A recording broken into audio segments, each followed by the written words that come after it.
अस्सलामु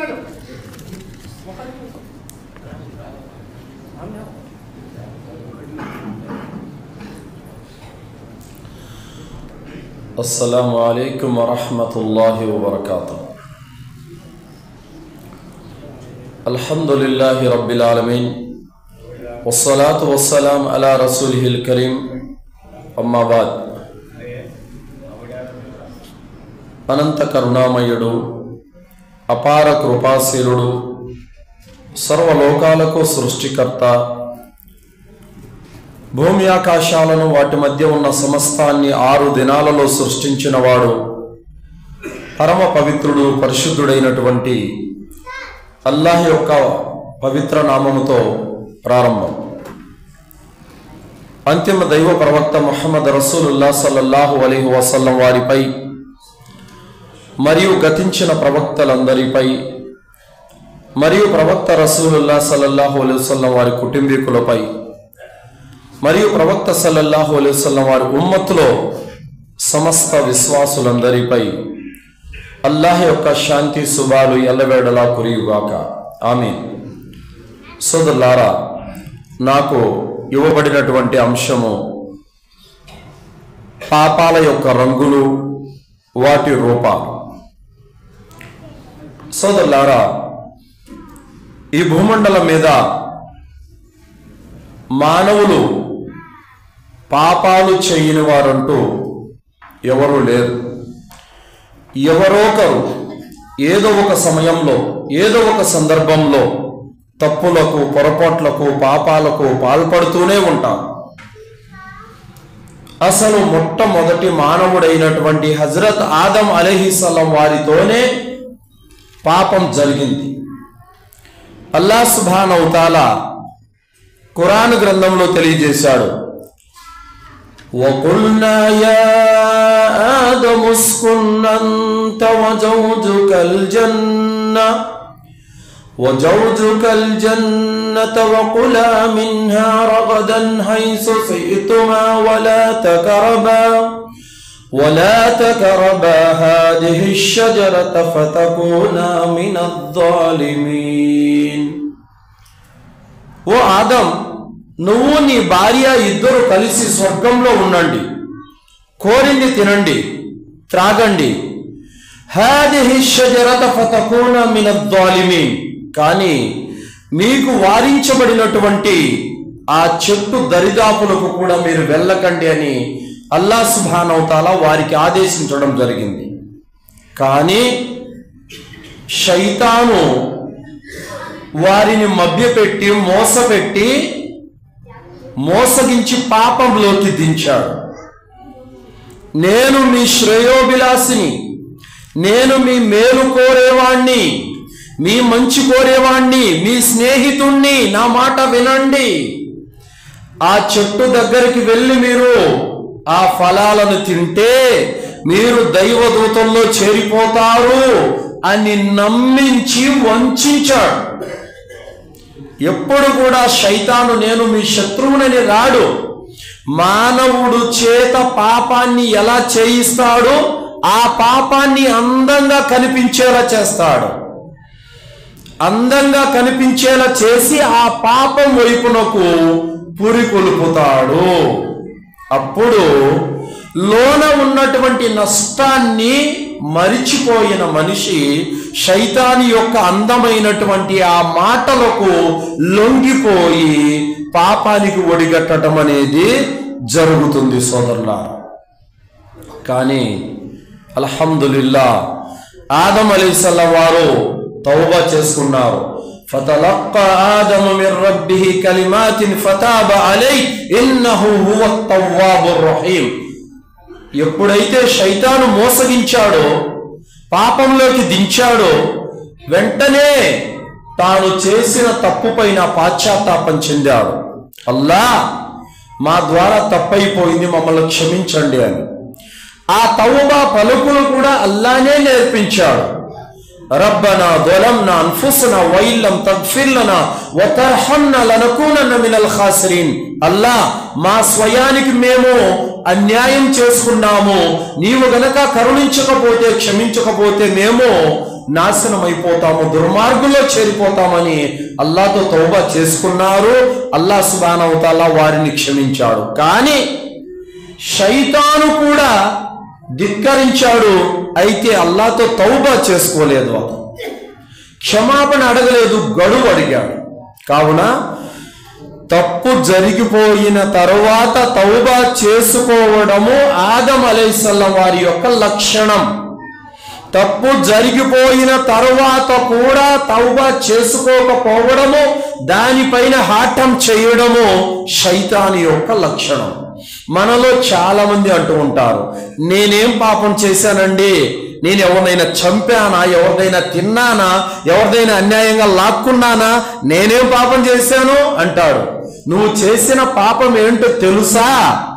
అల్లాహ్ ఆదేశాలను పాటించకపోవడమే నువ్వు చేసిన పాపం. నమాజు చేయకపోవడమే నువ్వు చేసే పాపం. స్తోమత ఉండి కూడా జకాతు చెల్లించకపోవడమే నువ్వు చేసే పాపం. స్తోమత ఉండి కూడా హజ్జు చేయకపోవడమే నువ్వు చేసే పాపం. స్తోమత ఉండి కూడా కుర్బానీ ఇవ్వకపోవడమే నువ్వు చేసే పాపం. ఆరోగ్యం బాగుండి కూడా రంజాన్లో రోజాలు పాటించకపోవడమే నువ్వు చేసే పాపం. ఏ కారణం లేకుండా జమాతుకు వచ్చి మస్జిద్లో నమాజు చదవకుండా ఇంట్లో ఒంటరిగా చదువుకుంటున్నావు చూడు, నీ సోమరితనంతో ఇదే పాపం. ఇలాంటి పాపాలు ఎన్నో, లెక్కలేనన్ని పాపాలు ఉన్నాయి. అయితే సోదరులారా, మనిషి అనుకుంటూ ఉంటాడు, నేను ఎవరికి అన్యాయం చేయలేదు కదా, నేను ఎవరికి ఎలాంటి ద్రోహం చేయలేదు కదా, నేనేం తప్పు చేశాను అని. అల్లాహ్ ఏ ఆదేశాలపై అయితే నడుచుకోమని చెప్పాడో ఆ ఆదేశాలను విడిచిపెట్టడము పాపము. ప్రవక్త సల్లల్లాహు అలైహి వసల్లం వారు ఏ ఆరాధనా రీతి విధానాలైతే నేర్పించారో వాటన్నిటిని విడిచిపెట్టడము పాపము. సోదరులారా, చాలా మంది తాము చేస్తున్నటువంటి పాపాలపైన వాటికి రవ్వంత బాధ కూడా ఉండదు, రవ్వంత దిగులు కూడా ఉండదు, అసలు వాటిని పాపాలుగా కూడా భావించరు. ఎలాగంటే ముస్లిం సమాజంలో చూడండి, ఏ వర్గానికి చెందిన వారైనా కావచ్చు, మీరు పంది మాంసం తింటారా అనంటే ఛీ అని అసహించుకుంటారా లేదా చెప్పండి? ప్రతి ముస్లిం అసహించుకుంటారు, కానీ షిర్కును మాత్రం అసహించుకోడు. పంది మీకు రోత పుడుతుంది, మరి షిర్క్ ఎందుకు మీకు రోత పుట్టడం లేదు? అర్థమవుతుందా? అలాగే ఒక మస్జిద్లో మేము మగ్రిబ్ నమాజ్కి వెళ్ళాం. మగ్రిబ్ నమాజ్కి వెళితే 2వ రకాత్ జమాత్ జరుగుతుంది. నా పక్కన ఒక సోదరుడు నిల్చున్నాడు. ఆ సోదరుడికి టోపీ లేదు. అయితే మాతో పాటే ఒక ఆయన వచ్చాడు. వచ్చి ఏం చేస్తున్నాడు? నేరుగా వచ్చిన వాడు జమాతులో కలిసి నమాజ్ చదువుకోవాలి కదా, నమాజ్ చదవలేదు. ఈయన తల మీద టోపీ లేని చూసి నమాజు వదిలిపెట్టి మళ్ళీ వెళ్ళాడు. వెళ్ళి ఆ ప్లాస్టిక్ టోపీ ఉంటే తీసుకొని వచ్చి ఈడు నెత్తి మీద పెట్టి మళ్ళీ నమాజ్ చదువుకుంటున్నాడు. చూసారా? అంటే జమాతు పుణ్యం పోతుందన్న బాధ లేదు, కేవలం పక్కనోడికి టోపీ లేదన్న బాధ అతను కలుగుతుంది. పైగా అతను గడ్డం కూడా లేదు. దేన్ని పాపంగా భావించాలనో దాన్ని పాపంగా భావించడం లేదు. ఏదైతే చిన్న విషయం ఉందో దాన్ని మాత్రం పాపంగా భావిస్తున్నాడు. కావున చాలా మంది దృష్టిలో టోపీ పెట్టుకోకపోవడం ఘోరమైన పాపం. గడ్డం పెంచినా ఒకటే, పెంచకపోయినా ఒకటే అని అనుకుంటూ ఉంటారు. వాస్తవానికి గడ్డం పెంచకపోవడం పాపం, టోపీ పెట్టినా ఒకటే, పెట్టకపోయినా ఒకటే. అదేమి ఇబాదతులో భాగమేమీ కాదు. అలా అల్లాహ్ సుబ్హానహు వ తఆలా వేటినైతే హరాం గావించాడో, ప్రవక్త సల్లల్లాహు అలైహి వసల్లం వారు వేటినైతే నిషేధించారో వాటి జోలికి పోకుండా జాగ్రత్తగా ఉండాలి. అయితే సోదరులారా, బుఖారీ హదీసులో అనస్ రదియల్లాహు అన్హు వారు తెలియజేస్తున్నారు, మేము ప్రవక్త సల్లల్లాహు అలైహి వసల్లం వారి కాలంలో రవ్వంత పాపాన్ని కూడా మహా వినాశనకరంగా మేము భావించే వాళ్ళము అని చెప్పారు. తర్వాత అబ్దుల్లా బిన్ మసూద్ రదియల్లాహు అన్హు వారు అంటున్నారు, మేము రవ్వంత చిన్న పొరపాటును కూడా ఒక పెద్ద బండరాయి కింద, పర్వతం కింద మేము నలిగిపోతున్నట్లుగా మేము భావించేవారము. కానీ ఒకానొక కాలం రానుంది, ఆ సమయంలో పెద్ద పెద్ద పాపాలను కూడా ముక్కు మీద ఈగను తోలినట్లుగా దులిపేస్తారు, దాన్ని వారు పాపంగా కూడా భావించరు అని చెప్పడం జరిగింది. నిజం సోదరులారా, ఎందుకంటే ఎప్పుడో ఏదో ఒక రోజు ఒక్క నమాజు జమాత్తో మిస్టేక్ జరిగి పొరపాటున జారిపోయిందనుకోండి, దానికే వారు ఎంతగానో కుమిలిపోయేవారు, ఎంతగానో పశ్చాత్తాపం చెందేవారు.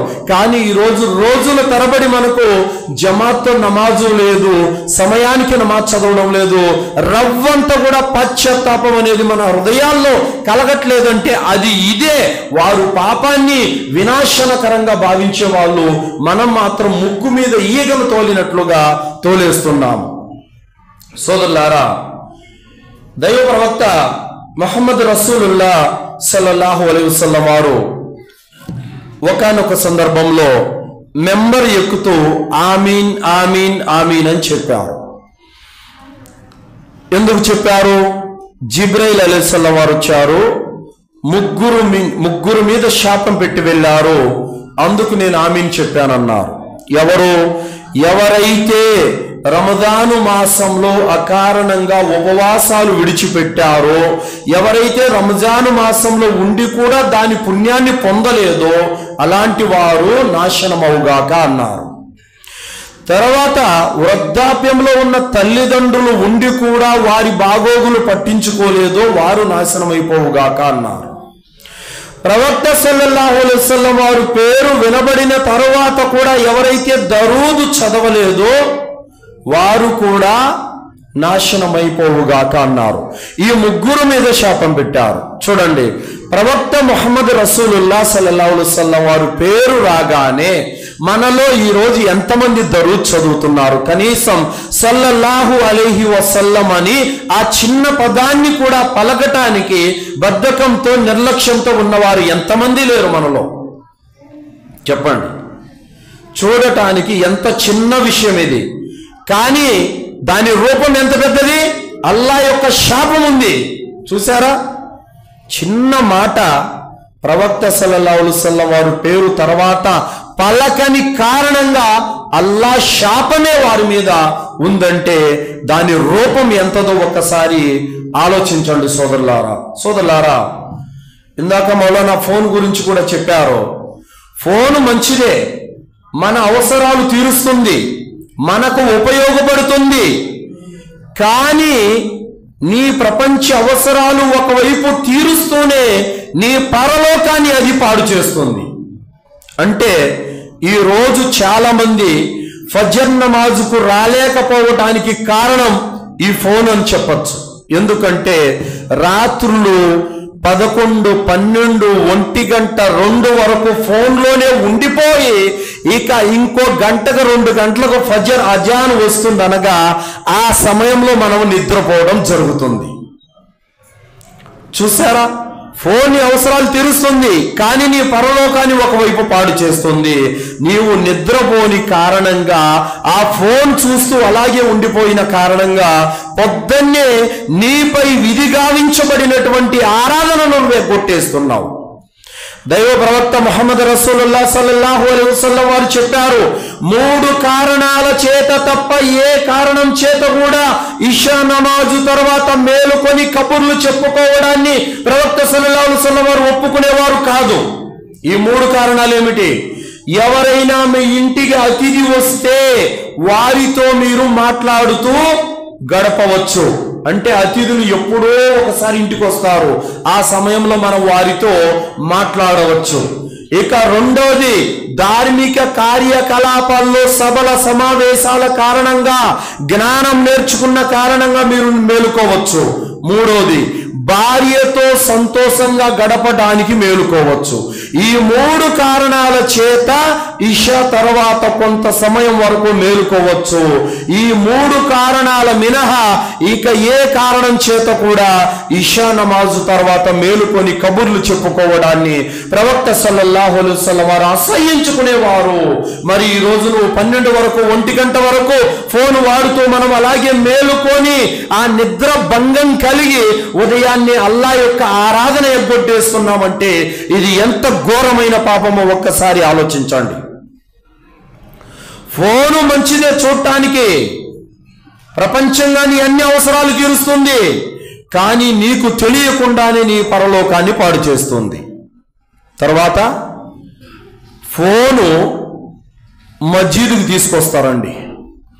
మస్జిద్కి తీసుకొని వచ్చి కొంతమంది స్విచ్ ఆఫ్ చేయరు, సైలెంట్లో పెట్టరు, వస్తారు, నమాజు మధ్యలో బాగా మోగుతుంది.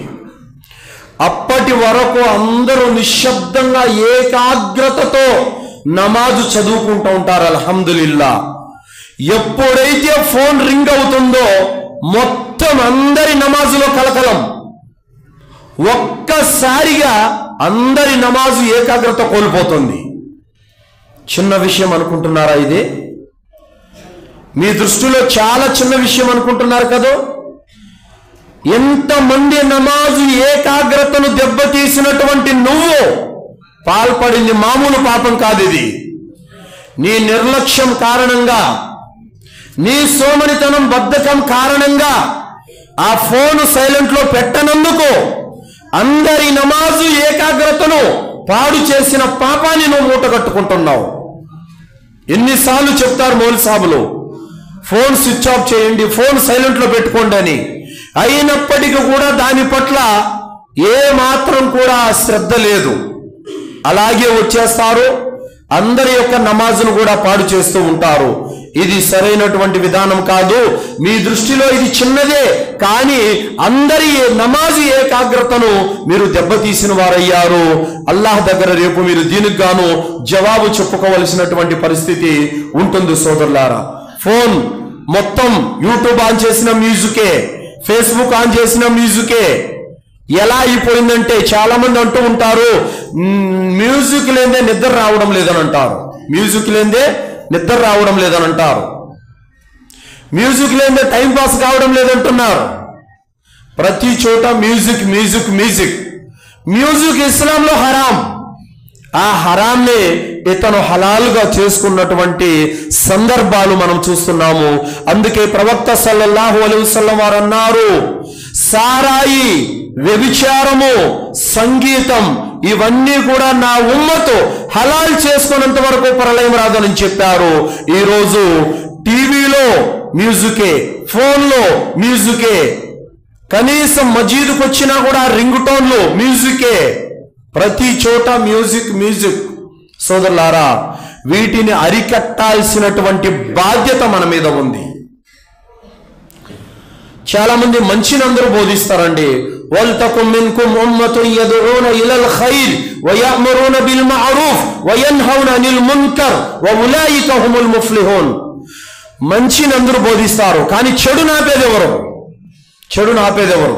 చెడును ఆపాలి, చెడును ఖండించాలి, చెడును త్రుంచాలి. కేవలం మంచి మాత్రమే బోధించుకుంటే సరిపోదు, చెడును కూడా ఆపాల్సినటువంటి బాధ్యత మనందరి మీద కూడా ఉంది. కావున నీ ఇంట్లో ఈరోజు టీవీ జొరబడింది, కానీ నీ ఇంట్లో ఉన్నది టీవీ కాదు, నీ పరలోకాన్ని పాడు చేయడానికి నీ ఇంట్లో కూర్చొని ఉంది శైతాన్. చూడండి, ఆంధ్రజ్యోతి కథనం 2021 ఆగస్టు 28 ఏం జరిగిందో తెలుసా? ఒక కన్న తండ్రి 12 సంవత్సరాల తన కూతురిని గర్భవతిని చేశాడు.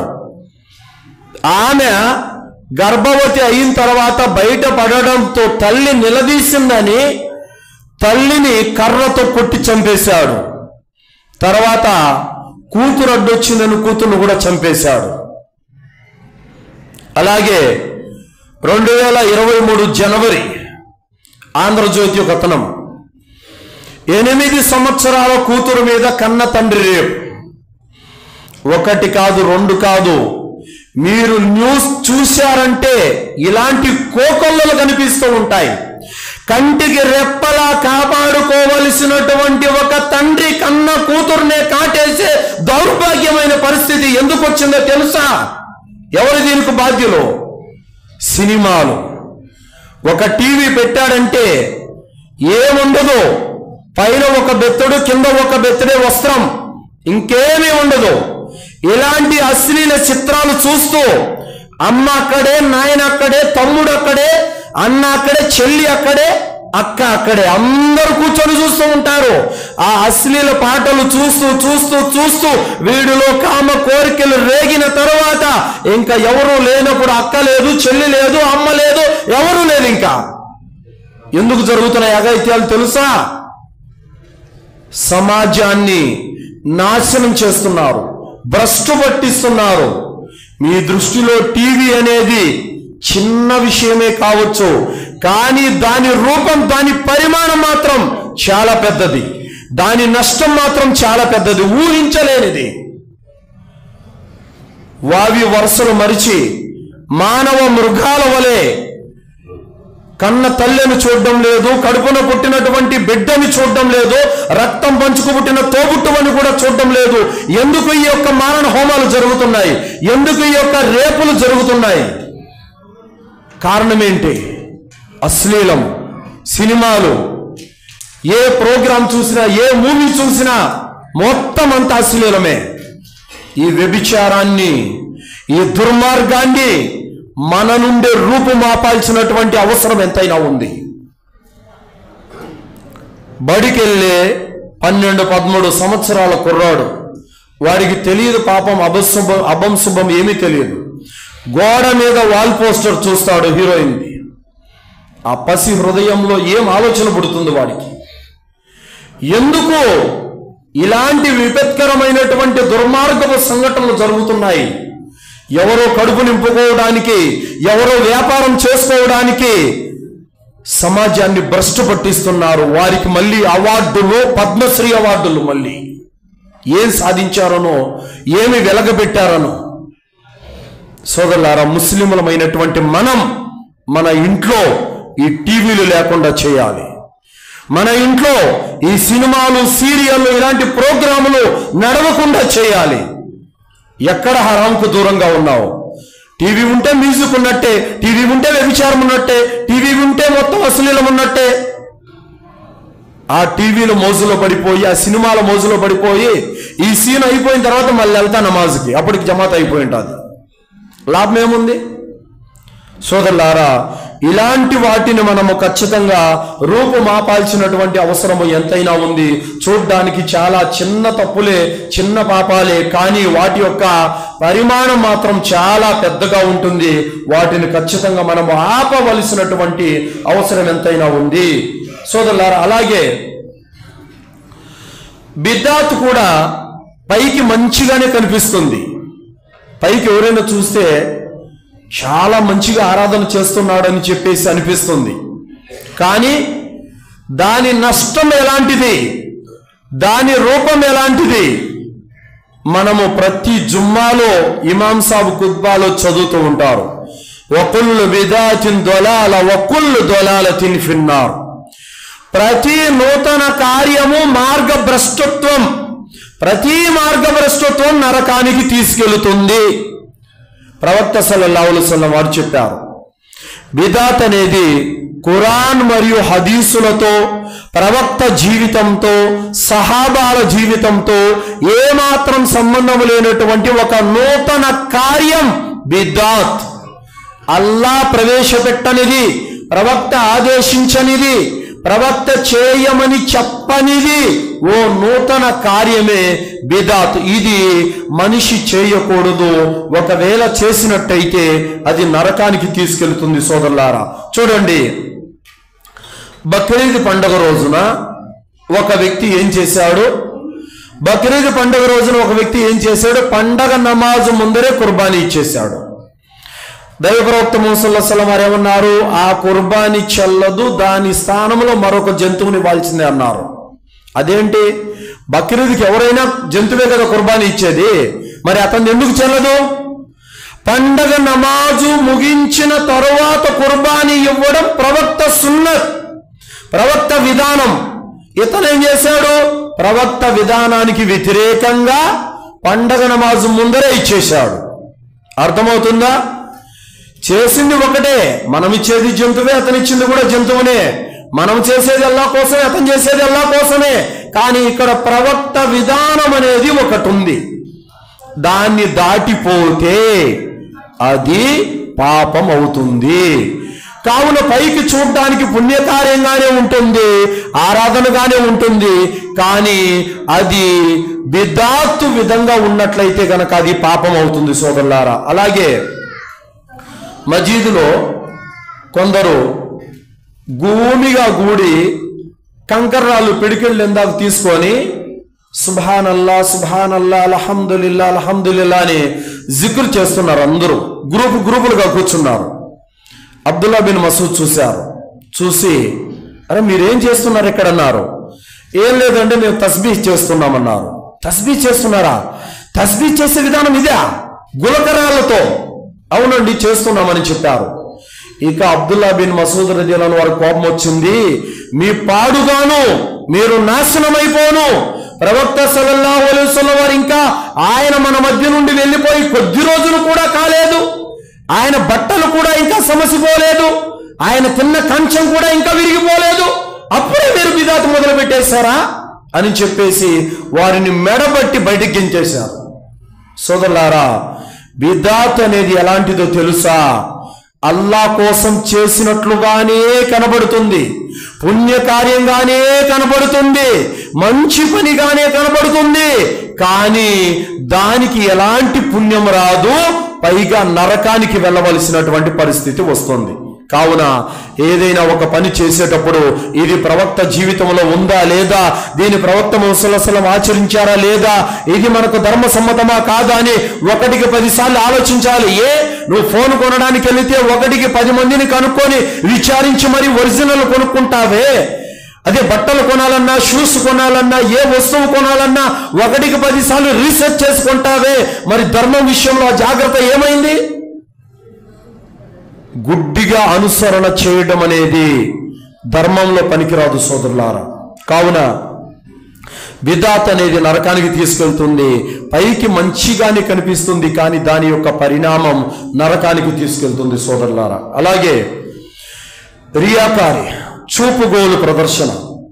సోదరులారా, అల్లాహ్ సుబ్హానహు వ తఆలా ఖురాన్లో తెలియజేశాడు, అల్లదీన హుమ్ అన్ సలాతిహిం సాహూన్ అల్లదీన హుమ్ యురాఊన్. అల్లాహ్ సుబ్హానహు వ తఆలా అంటున్నాడు, వారు తమ నమాజుల పట్ల అశ్రద్ధ వహిస్తారు. ఒకవేళ నమాజుకు వచ్చినా ప్రజలకు చూపటానికి చేస్తారు. అలాంటి వారి కోసం వైలనే నరకం ఉంది. అంటే నమాజ్ చేస్తారు, ఎందుకు చేస్తారు? బద్ధకంతో, సోమరితనంతో. జమాత్ వాళ్ళు ఏమన్నా అనుకుంటారో, నేను ఈరోజు నమాజ్కి వెళ్ళకపోతే నా ఇంటికి వచ్చేస్తారు, లేదంటే ఫలానా వాళ్ళు వాడు చూడరా కనీసం నమాజ్ కూడా రావట్లేదని చెప్పేసి అనుకుంటారని చెప్పేసి వచ్చేవాళ్ళు కొందరు. ఎందుకు వచ్చినదంట, ముస్లిం కాబట్టి తప్పదని భారంగా చేసేవాళ్ళు కొందరు. అలాగే ప్రజలు మెచ్చుకోవాలని చేసేవాళ్ళు కొందరు. వీళ్ళందరూ కూడా అల్లాహ్ సుబ్హానహు వ తఆలా వైల్ అనే నరకాన్ని ఏర్పాటు చేశాడు. కావున చూపుగోలు ప్రదర్శనతో చేసే ఏ ఆరాధన కూడా అల్లాహ్ దగ్గర ఆమోదయోగ్యం కాదు సోదరులారా. ప్రవక్త సల్లల్లాహు అలైహి వసల్లం వారు అన్నారు, మన్ అమిల అమలన్ అష్రక ఫీహి మాయ గైరి తరక్తుహు వశ్శిర్కహు. ఎవరైనా సరే ఒక కార్యం చేసి ఆ కార్యంలో, ఆ మంచి పనిలో నా సంతోషంతో పాటు ఇతరుల సంతోషాన్ని కూడా కోరుకున్నట్లయితే అలాంటి వాడి కార్యంతో నాకు సంబంధం లేదు అని అల్లాహ్ అంటున్నాడు. అంటే ఏదైనా ఒక కార్యం చేశావు, అది అల్లాహ్ మాత్రమే మెచ్చుకోవాలని కోరుకో.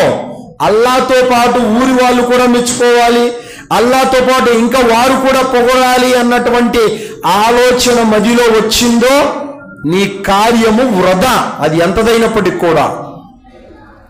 మనము పల్లెల్లో వెళ్తూ ఉంటాం, చూస్తున్నారు, ఫ్యాన్లు దానం చేసిన ధర్మకర్త దస్తగిరి సాబ్ అని రాస్తున్నారు ఫ్యాన్ల మీద. ఫ్రిడ్జ్ పెట్టారు, వాటర్ ఫ్రిడ్జ్ మీద రాశారు ఫలానా మౌలాలి సాబ్ ఇచ్చారు దానకర్త అని చెప్పేసి. అలా రాయకూడదు, తప్పు. అది ప్రజలకు తెలియాల్సిన అవసరం లేదు, అల్లాహ్కు తెలిస్తే చాలు. ఒకవేళ మీరు అల్లాహ్తో పాటు ప్రజల ప్రసన్నత కోరుకున్నట్లయితే మీ కార్యం అల్లాహ్ దగ్గర పనికిరాదు, అది బూడిదలో పోసినటువంటి పన్నీరు లాంటిదే సోదరులారా. కావున దైవ ప్రవక్త ముహమ్మద్ రసూలుల్లాహ్ సల్లల్లాహు అలైహి వసల్లం వారు చెప్పారు, రేపు ఖయామత్ రోజున అందరికంటే ముందుగా 3 వ్యక్తులు నరకానికి వెళతారు. వారిలో ఎవరంటే జ్ఞానవంతుడు, రెండోవాడు ధనవంతుడు, మూడోవాడు యుద్ధ వీరుడు. వీళ్ళు 3 కూడా నరకానికి వెళతారు. ఎందుకంటే ఒక వ్యక్తి ఏమో ప్రజలు మెచ్చుకోవాలని ధర్మ జ్ఞానాన్ని బోధించేవాడు, రెండోవాడేమో ప్రజల మెప్పు కోసం దాన ధర్మాలు చేసేవాడు, ప్రజలు పొగడాలని యుద్ధంలో విరోచితంగా పోరాడేవాడు. వారికి కావలసిన పొగడ్తలు, వారికి కావలసినటువంటి ప్రయోజనం ఈ లోకంలో దొరికిపోయింది, నువ్వు నా కోసం ఏం చేయలేదని అల్లాహ్ తాలా వారిని నరకానికి పంపిస్తాడు. కాబట్టి ఏ కార్యం చేసినా, నమాజు చేసినా, రోజా పాటించినా, హజ్జు చేసినా, దాన ధర్మాలు చేసినా, కుర్బానీ ఇచ్చినా, ఏ కార్యం చేసినా అల్లాహ్ మెచ్చుకోవాలన్న కాంక్షతో చేయాలి తప్ప అందులో కూడా ప్రజల మెప్పు, ప్రజల ప్రసన్నత, ప్రజలను సంతోష పెట్టాలని, నలుగురు పొగడాలని, మెచ్చుకోవాలని, అందరూ అతన్ని అందలం ఎక్కించాలని అటువంటి కాంక్షతో, ఆలోచనతో చేసేటటువంటి ఏ కార్యమైనా కూడా అది అల్లాహ్ దగ్గర వృధా అవుతుంది సోదరులారా. తర్వాత పిల్లల కట్టింగులు. చాలామంది ముస్లిం సోదరులందరూ కూడా ఈ విషయంలో బాగా గమనించాలి. పిల్లలకు కట్టింగులు చేయిస్తున్నారు. ఎలా అంటే, ఏ విధంగా చేస్తున్నారంటే, నడినెత్తి మీద కొన్ని ఎంటుకలు పెట్టేస్తారు, ఇంకంత గుండు, లేదంటే మోడల్ కట్టింగులు. ఆ కట్టింగులు చేపించి, మా అబ్బాయి చూసారా ఎంత క్యూట్గా ఉన్నాడో, ఎంత స్టైల్గా ఉన్నాడో చూసారా, పొగుడుకుంటున్నారు. సోదరులారా, ఇది ఖయామతుకు ప్రళయ సూచన అని ప్రవక్త సల్లల్లాహు అలైహి వసల్లం వారు చెప్పారు. సోదరులారా, అబ్దుల్లా బిన్ ఉమర్ రదియల్లాహు అన్హు వారు ఉల్లేఖనం, ప్రవక్త సల్లల్లాహు అలైహి వసల్లం వారు ఒక బాలుని చూశారు. ఆ బాలుడు నెత్తి మీద కొన్ని వెంట్రుకలు ఉన్నాయి, మిగతా తలంతా గొరిగించబడి ఉంది. ఈ విధమైనటువంటి కజా, దీన్ని ప్రవక్త సల్లల్లాహు అలైహి వసల్లం వారు నిషేధించారు, వారించారు. ప్రవక్త గారు అన్నారు, అబ్బాయి నువ్వు వెంట్రుకలు విడిచిపెట్టాలనుకుంటే మొత్తం వెంట్రుకలు విడిచిపెట్టాయి, కత్తిరించాలనుకుంటే సమానంగా కత్తిరించు, ఇలా కజా మాత్రం చేయొద్దని ప్రవక్త సల్లల్లాహు అలైహి వసల్లం వారు చెప్పి ఉన్నారు. చాలా మంది పండితులు జుమ్మాలో చెప్పారు, చాలా మంది పండితుల ప్రసంగాలు ఉన్నాయి. అయినప్పటికీ కూడా ఈ విషయంలో చాలా మంది మారటం లేదు. చాలా మంది వింటున్నారు, వారి దారి వారిదే, ఆ విధంగా ఉన్నారు. ఈ పిల్లల యొక్క కటింగుల విషయంలో మాత్రము చాలా జాగ్రత్త వహించండి. ఇది దైవేతరుల యొక్క పద్ధతి, ముస్లిమేతరుల యొక్క పద్ధతి. ఏ వ్యక్తి అయితే ముస్లిమేతరుల యొక్క పద్ధతులను అనుసరిస్తాడో రేపు ఖయామత్ రోజున వారి వెనకాలే అతను లేయటం జరుగుతుంది.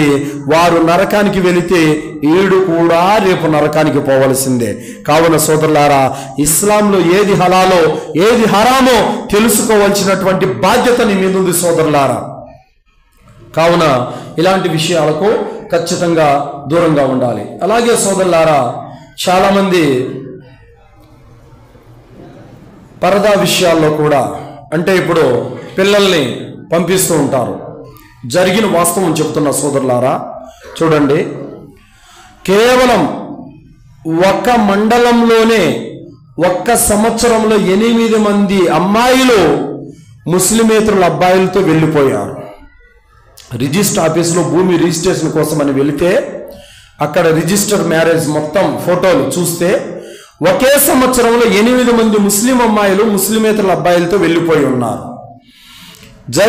అది ఆరా తీస్తే ఏం జరిగిందని, ఇప్పుడు ముస్లిం అమ్మాయి ఉంది, ఒక ముస్లిమేతర అమ్మాయి వస్తాయి, వీళ్ళిద్దరు ఫ్రెండ్స్ ఏం చేస్తారు, ఏదో మా ఇంటికి పోతారు అని చెప్పి పిలుచుకుపోతారు. పిలుచుకుపోయిన తర్వాత స్నేహం కదా వెళ్తారు.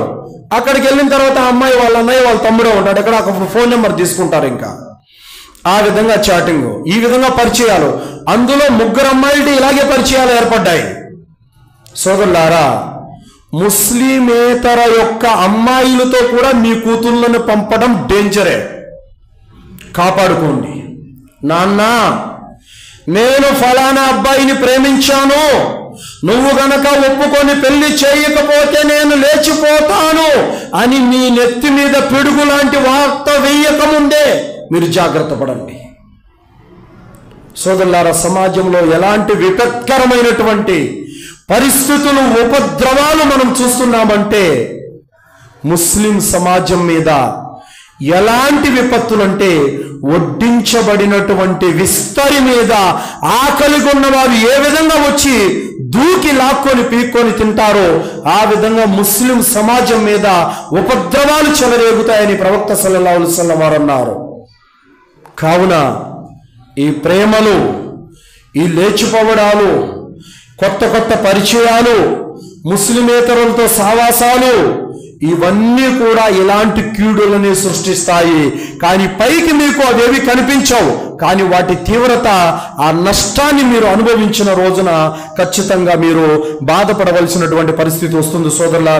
సోదరులారా చూడండి, ఈరోజు మనం ఎవరికి ఇస్తున్నాం? పైకి ఏమో చూడడానికి మాత్రము చాలా బాగా మనం చెబుతూ ఉన్నాం. నా కూతురికి ఒక మంచి డాక్టర్కి ఇచ్చాను, నా కూతురికి నెలకు ₹1,00,000 సంపాదించుకునేవాడికి ఇచ్చాను, నా కూతురికి వాడికి ఇచ్చాను, వీడికి ఇచ్చాను, ఇల్లులు ఉన్నాయి, భూములు ఉన్నాయి, కారు ఉంది, బంగ్లా ఉంది అన్నటువంటి గొప్పగా చెప్పుకొని ఈ విధంగా పెళ్లి సంబంధాలు చూస్తున్నారు. ఎలాంటి వారికి ఇచ్చి చేయాలి? సయీద్ ఇబ్నుల్ ముసయ్యిబ్ రహిమహుల్లాహ్ అలైహిని తాబేయుల్లో గురువు ఒక ఆయన ఉండేవారు. ఆయన కూతురికి సంబంధం వచ్చింది. ఎవరితో వచ్చింది? అప్పటి ఖలీఫా అయినటువంటి అబ్దుల్ మలిక్ బిన్ మర్వాన్ యొక్క కొడుకు సంబంధం వచ్చింది. ఆయన ఎవరు? దేశానికే రాజు. అలాంటి యొక్క రాజు సంబంధాన్ని తిరస్కరించి ఎవరికి ఇచ్చి పెళ్లి చేశారో తెలుసా? ఆయన దగ్గర సాధారణమైనటువంటి విద్య నేర్చుకునే ఒక నిరుపేదైనటువంటి ఇబ్నే వదా అనేటువంటి ఆయనకి ఇచ్చి పెళ్లి చేశారు. ఆయన కూడా ఏంటి, దర్సులో కొన్ని రోజులు కనిపించలేదు. ఎక్కడెళ్ళావు అని అడగ్గా నా భార్య చనిపోయిందండి, అందుకు రాలేదని అన్నారు. అయితే నా కూతుర్ని ఇచ్చి పెళ్లి చేస్తానన్నారు. అలాగే పెళ్లి చేశారు. కనీసం 3 పూట్ల తిండి తినడానికి కూడా స్తోమత లేనటువంటి ఒక నిరుపేదకిచ్చి పెళ్లి చేశారు. కారణం ఏమిటంటే అతనిలో ధార్మికత తక్కువ అన్నది, ఇస్లాం ధర్మం అనేది అతనిలో ఉంది కాబట్టి ఇచ్చారు. అతని ఆస్తో అంతస్తు చూసి ఇవ్వలేదు.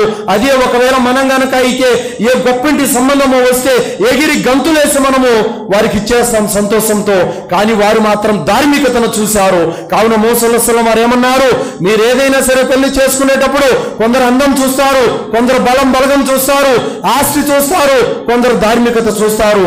మీ చేతులకు మన్ను తగలా, మీరు మాత్రం ధార్మికతనే చూడండి అని ప్రవక్త సల్లల్లాహు అలైహి వసల్లం వారు చెప్పారు. సోదరులారా, కావున ఇలాంటి విషయాలు ఇస్లాంలో చాలా ఉన్నాయి. అదేవిధంగా చివరి మాట అండి, వడ్డీ. చాలా మంది ఈ మధ్యలో కాలంలో ఒక ముస్లిం సమాజంలో ఉన్నది ఏంటంటే, కంపెనీలు, అనేక కంపెనీలు వడ్డీ అనే పేరు తీసుకురాకుండానే మోసం చేస్తున్నారు. చాలా మంది కార్లు, బైకులు, ఫ్రిడ్జ్లు, ఏసీలు, ఇలాంటి కంపెనీ వాళ్ళు వడ్డీ అనే పేరు తేకుండా తీసుకురాకుండానే మిమ్మల్ని వడ్డీలోకి దింపుతున్నారు. జాగ్రత్త వహించండి. అల్లాహ్ సుబ్హానహు వ తఆలా ఖురాన్లో తెలియజేశాడు, యా అయ్యుహల్లదీన ఆమనూ లా తఅకులు రిబా. అల్లాహ్ సుబ్హానహు వ తఆలా అంటున్నాడు, మీరు వడ్డీ మీ కొరకు నిషేధించబడింది, మీరు వడ్డీ జోలికి వెళ్ళకండి అని అల్లాహ్ సుబ్హానహు వ తఆలా అన్నాడు.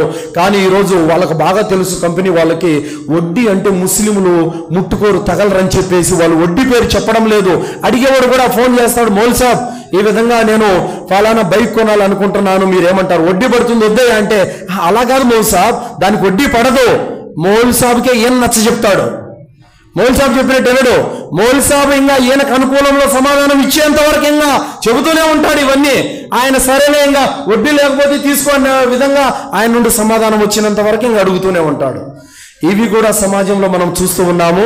ఇలాంటి వాటికి కూడా దూరంగా ఉండండి సోదరులారా. ఇంకా ఉన్నాయి, మరి సమయం అయిపోయింది. కావున సోదరులారా, పాపాలు అన్నవి చాలా మన కంటికి అవి సుందరంగా అందంగా కనిపిస్తాయి. కానీ వాటికి పాల్పడిన తర్వాత వాటి నష్టం అనేది చాలా పెద్ద పరిణామంలో ఉంటుంది. వాటి నష్టాన్ని మనం మోసుకోవలసినటువంటి పరిస్థితి ఉంటుంది. ఏ విధంగా ఆదం అలైహిస్సలాంని అందంగా చూపించి మభ్యపెట్టి పాపంలోకి దించి స్వర్గానికి ఆయన దూరం చేశాడు, అదే విధంగా మనల్ని కూడా శైతాను పాపాలు ఉన్నటువంటి ఉచ్చులో ముంచటానికి అందంగా చూపిస్తాడు. వాటి నుండి మనం జాగ్రత్త పడాలి. అల్లాతో నేను దుఆ చేస్తూ ముగిస్తున్నాను. విన్నటువంటి విషయాలపైన సదాచరణ చేసే సద్బుద్ధిని అల్లా మనందరికీ ప్రసాదించుగాక. అల్లా సుబ్హానహు వ తఆలా మనకు బ్రతికినన్నాళ్ళు స్వచ్ఛమైన తౌహీదుపై జీవితం గడిపే భాగ్యాన్ని ప్రసాదించుగాక. అల్లా మనల్ని షిర్కు నుండి, కుఫర్ నుండి, బిదాత్ నుండి, శైతాన్ యొక్క కీడుల నుండి రక్షించుగాక. అల్లా మనల్ని కబర్ శిక్ష నుండి, నరకాగ్ని నుండి రక్షించుగాక. అల్లా మనకి జన్నతులో ఉన్నతమైన దర్జాలను ప్రసాదించుగాక. ఆమీన్. వాఖిరు దావానా అల్హమ్దులిల్లాహి రబ్బిల్ ఆలమీన్. అస్సలాము అలైకుం.